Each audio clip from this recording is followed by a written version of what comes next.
Pakistan breathes a sigh of relief as the IMF approves a $3 billion funding arrangement that could help stabilize its economy and save the country from a crisis that has brought millions of people to the verge of starvation. The IMF's mission chief for Pakistan, Nathan Porter, said in a statement that the flood and the rise in global commodity prices resulted by the war in Ukraine are some of the economic shocks that Pakistan has encountered in recent times. He said the agreement will help Pakistan's immediate efforts to stabilize the economy following recent external shocks, maintain macroeconomic stability, and offer a framework for funding from multilateral and bilateral partners.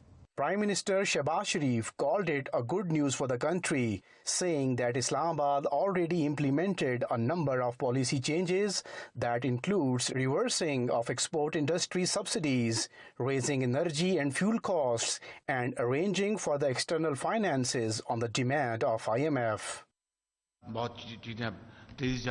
With the signing of a standby agreement, the risk of Pakistan's default has been averted. This is not a moment of pride, but a moment of thought, as nations never progress on the basis of loans. This is not a way to live a life. Everyone in the coalition government lost their political capital to ensure that Pakistan does not default. Pakistan has been experiencing its worst economic crisis in decades, which experts say could have escalated into a debt default in the absence of the IMF agreement. The new IMF program is far better than expectations. After securing funding, new opportunities have opened, which will lead to an increase in foreign exchange reserves. Funding of $3 billion will also help to restore the confidence of some foreign investors.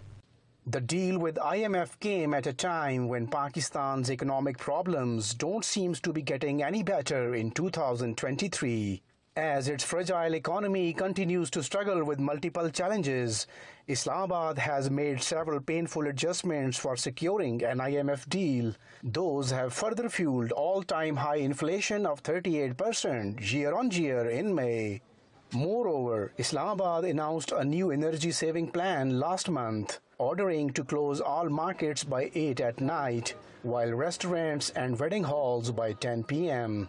The government believes that mayors are expected to save the country about $1 billion annually.